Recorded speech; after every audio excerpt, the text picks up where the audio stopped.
Well, you would think that they would have learned their lesson by now. The European Super League is back. At least that's the article that I woke up to this morning. European Super League relaunched as 96-team Unify League. Now, I have skimmed through this article and I knew immediately that I needed to react to this live on the channel. So this is my first reaction to reading this article. I haven't read the entire thing. It's an article by Alex Kirkland and Rodrigo Fayez for ESPN. Now, after reading through this, I did come across what I think is a key significant difference just through skimming. But I'm going to react to this. We're going to read the full article and see what we think. I got to know what your guys' opinion is. Leave your opinions in the comment section down underneath this video.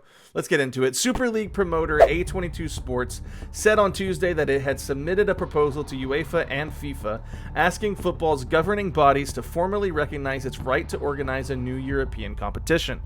The move follows a ruling by the European Court of Justice in December 2023, after the Super League sought protection for its plans under EU law, which held that UEFA and FIFA had been abusing a dominant position, calling their rules governing new formats arbitrary. UEFA then said it believed rules brought in since the Super League's attempted launch in April 2021 had ensured it now complied with EU law. On Tuesday, A22 said it had applied to UEFA and FIFA for official recognition for its new cross-border European club football competitions, arguing that the ECJ ruling, that's the European Court of Justice, okay? The ECJ ruling meant that any competition where qualification is inclusive and meritocratic and which complies with the overall match calendar can be officially established. A22 said its latest proposal included changes to its model. See, this is where I think I did read this little portion here. This seems to be quite a bit different from the Super League that was initially. From what I understand, the first Super League proposal was something like 15 or 20 teams, and it was like all of the big top teams like Bayern Munich, Real Madrid, Barcelona, United, I think, Tottenham. All right, let's get into this. A key feature is a revised qualification system in which club participation is based on annual domestic league performance. Okay. Our extensive engagement with key stakeholders revealed a number of pressing challenges facing the sport, including increasing subscription costs for fans, an overloaded player calendar, insufficient investment in women's football, and dissatisfaction with the format and governance of the current pan-European competitions, A22 CEO Bernd Reichart said. Our proposal is designed to directly address these challenges. A22 has said Super League matches would be broadcast on a new streaming service? Unify, okay, which would offer a free-to-air model supported by advertising. So is this saying that you would not have to pay a subscription? A free-to-air model. So Unify would be a free, if am I understanding that correctly, Unify would be a free subscription service, or free streaming service that's supported by advertising. I kind of low-key like that idea. I wish that other leagues would broach that the same way. On Tuesday, the firm said the Super League would now be known as Unify League to reflect that. In December 2023, Reichart said the new format would involve a 3-league, 64-club men's competition and a 2-league, 32-club women's competition, with promotion and relegation between leagues, to replace the UEFA Champions League and Women's Champions League. On Tuesday, A22 said the latest plans for the Unify League would see 96 clubs take part in the men's competition in 4 leagues. The top 2 leagues, Star and Gold, would each include 16 clubs divided into groups of 8. The Blue and Union leagues would host 32 clubs each, also in groups of 8. In the league stage, teams would face the others in their group, home and away, before qualifiers progressed to the knockout stage. The semifinals and final would be one-off matches played at neutral venues. Clubs would qualify based on annual domestic performance, with matches taking place in midweek. The Super League project was initially backed by 12 member clubs: Real Madrid, Barcelona, Atletico Madrid, AC Milan, Arsenal, Chelsea, Inter Milan, Juventus, Liverpool, Manchester City, Manchester United, and Tottenham Hotspur. However, the Premier League clubs soon distanced themselves from plans under pressure from fans. That's an understatement. The pressure from fans, it was pretty near riots. The pressure, I guess, not actual riots. I'm not going to say that. That would be slander. But there was some immense pressure from fans and the UK government. After the December 2023 ruling, the Premier League, Bundesliga, La Liga, and Serie A, as well as a number of top clubs in the European Club Association, all reiterated their opposition to the Super League and their support for competitions organized by UEFA. La Liga president Javier Tebas said in a post on X on Tuesday, "Those from A22 Sports are back with a new idea. They produce formats as if they were churros without..." That's a pretty solid burn, I'm not going to lie. They produce formats as if they were churros. Without analyzing or studying the economic and sporting effects on the competitions.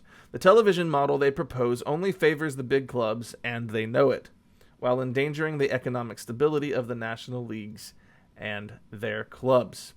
All right, so that is the article that we've gotten from ESPN. Now, there is a brief video that was put out by the Unify, or by A22, so I'd like to watch that real quick, get a quick reaction to what this is all about, and yeah, let's get into it.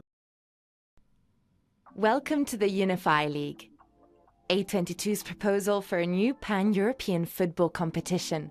It's an open system with annual qualification based on domestic league performance. The men's Unify competition will have 96 participating clubs across 4 leagues: Star, Gold, Blue, and Union. The Star League consists of 16 clubs divided into 2 groups of 8. It's the same for the Gold League, 16 clubs, 2 groups of 8. The Blue and Union Leagues will each have 32 clubs split into 4 groups of 8. During the league stage, clubs play each other within their groups, home and away. That's 14 matches per club each season, 7 at home, 7 away. The top 4 clubs in each group of the Star and Gold Leagues will qualify for the knockout stage, starting with the quarter-final. So it literally is kind of like the Champions League. It's just, it's drawn into multiple leagues. In the Blue and Union Leagues, it's the top 2 clubs in each group that will qualify. The quarterfinals consist of a 2-legged knockout round, home and away, with semi-finals and final a single match, and will be played on neutral ground. For the Star and Gold League, the semi-finals and final matches will be played across a single territory in an exciting season-end week of football finale. The winners of the knockout stage will be the Star, Gold, Blue, and Union League champions. Our proposal is built around sporting merits. Clubs will qualify based upon annual performances in their domestic leagues. This guarantees that all domestic champions have a pathway to compete against Europe's best, maintaining the principles of meritocracy and inclusion. And as matches will be played midweek, this format is completely compatible with domestic leagues. The Unify League is an open competition that will entertain fans with intriguing fixtures and competitive intensity from the beginning of the season until the very end. It is one competition for all clubs, all players, and all fans. All right. I'll just say this now.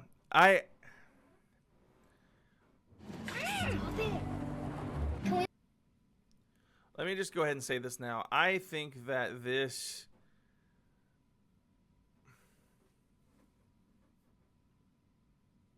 is an interesting idea. I'm going to speak as a fan for only 2 years. This season right now is my second full season supporting a team. It's just too much change for me already. It's like, they made a claim at some point in this article. Our extensive engagement with key stakeholders revealed a number of pressing challenges facing the sport, including increasing subscription costs for fans, an overloaded playing calendar, insufficient investment in women's football, and dissatisfaction with the format and governance of the current pan-European competitions. I've seen that. I've seen the sentiment on the internet, but just I feel like proposing a completely new system which kind of nullifies the Champions League. I don't know that I'm for it. I just think like I feel like the proposal has the potential to cause more problems than it's purported to solve. I don't know. It's just my opinion. Don't go changing football on me. I just got into it. I just started this. So I do also say that I understand, only having been a fan for a couple years, that I probably don't see the problems as clearly as fans that have been fans for a long time. You guys see structural problems with the tournaments probably a bit better than I do. So I'm pretty easy going right now, saying just keep it the way it is. And maybe some of you are like, well, we've been around for a long time, and there's some very serious problems with the way that it is.